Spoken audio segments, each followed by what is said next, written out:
Bueno, vamos a hacer la introducción o hacer todo el desarrollo de cómo hacer la internación de un paciente que ingresa al policlínico. Bien, vamos a ir a internaciones, internaciones nuevamente y comenzamos en la carga del paciente. Entonces colocamos el número de documento del paciente. Número de documento. Nos fijamos que acá esté la búsqueda por número de documento. Estamos bien. Apretamos buscar. ¿Sí? Esto lo hacemos porque el paciente no está internado. ¿Sí? Entonces, como no está internado, vamos a agregar. ¿Sí? Entonces, ahora pasamos a ingresar los datos del paciente nuevamente. Acá ponemos el número de documento. Número de documento, como la búsqueda. Buscar. No aparece porque no está ingresado, nunca había estado internado este paciente en el sanatorio, ¿sí? Exactamente, o sea, todo paciente que nunca se haya internado en el policlínico se va a cargar como nuevo, no va a haber ningún tipo de antecedente. Bien. En el caso de si ya se haya internado previamente, van a aparecer los datos en ese caso de previas internaciones. Exactamente. Entonces, vamos a buscarlo en el padrón. Es un paciente de OSPLAD, así que seleccionamos la cobertura como OSPLAD, ponemos el número de documento del paciente. Esta búsqueda la hacemos por número de documento, así que modificamos el desplegable y lo buscamos. Paciente de OSPLAD que figura en el padrón, ¿sí? Entonces lo seleccionamos. Nos aparecen todos los datos que figuran en el padrón, ¿sí? Acá lo que sí se puede es modificar el número de documento para tener la última actualización, ¿sí? Número de teléfono, perdón. De teléfono, perdón. Eso es muy importante, agregar el teléfono y, si es posible, un correo electrónico siempre. De esta manera tenemos lo más actualizada posible la base de datos del policlínico, ¿sí? Exactamente. Guardamos. Confirmar, sí. ¿Desear realizar la operación? Sí. ¿Crear historia clínica porque es la primera vez que lo vamos a crear? Sí. Bien. Nos aparece el paciente. Entonces, ahora lo seleccionamos, ¿sí?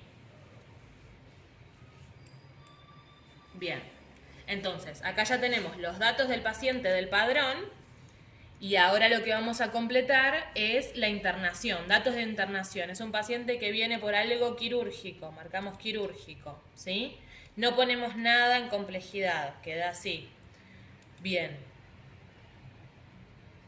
Médico de guardia, ¿sí? Ahora vamos a los datos de ingreso, la patología del paciente. Vamos a poner un ejemplo de una fractura. Entonces buscamos los diagnósticos.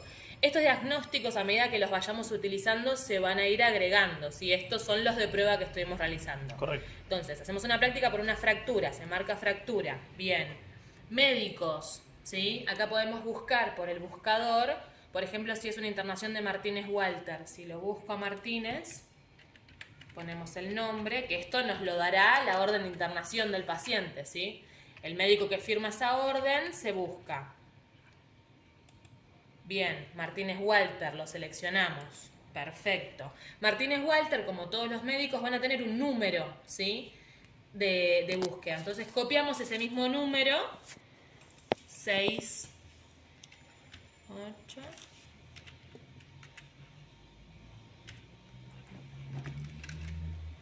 Ahí está. Perfecto. Bien, entonces acá completamos. Tenemos los datos del paciente, los datos del médico y de la patología de ingreso, ¿sí? Y ponemos guardar. Perfecto. Ahora vamos a agregar, le vamos a dar una cama a ese paciente. Entonces vamos a agregar. Agregar datos, ¿sí? Entonces ponemos buscar. Acá buscamos la cama que le vamos a dar a ese paciente. Vamos a dar un ejemplo cualquiera. Le vamos a dar la cama 607. Se selecciona y se aprieta selección. Bien, entonces tenemos la fecha de ingreso y el horario de ese ingreso, ¿sí? El tipo de internación habíamos dicho que era algo quirúrgico. Apretamos quirúrgico y volvemos a poner la patología, ¿sí? Que era fractura. Ponemos la patología, seleccionamos. Y guardamos. Perfecto, acá ya tenemos otorgada también la cama. Otro dato importante, muy importante, que siempre se tiene que dar en toda internación, son datos de allegados, ¿sí? Entonces vamos a la solapa de responsable titular. Y acá vamos a modificar. Acá se agrega la familia, allegado, lo que fuera, ponemos cualquier ejemplo, ¿sí? Entonces, donde agregamos, muy importante, número de teléfono. Pueden ser 1 o 2, no hay ningún problema. Se agrega toda la información que se pueda, ¿sí? Una vez que ya lo agregamos, ponemos guardar. Acá se guarda todos los datos que ingresamos de esta internación y vamos a salir, ¿sí? Entonces, acá tenemos el ingreso del paciente sin egreso porque está internado, ¿sí? Y vamos a ver la carátula de toda esta internación que hicimos, ¿sí? Acá la podemos ver con los datos afiliatorios, los datos de la internación. No hay ningún problema, lo hacemos de nuevo, vamos a ver la carátula. Decíamos, datos de la internación, los datos del médico, ¿sí? Los familiares, y esto es lo que vamos a imprimir para finalizar la parte administrativa de esta internación, ¿sí? Exactamente. Y después seguimos en otros videos.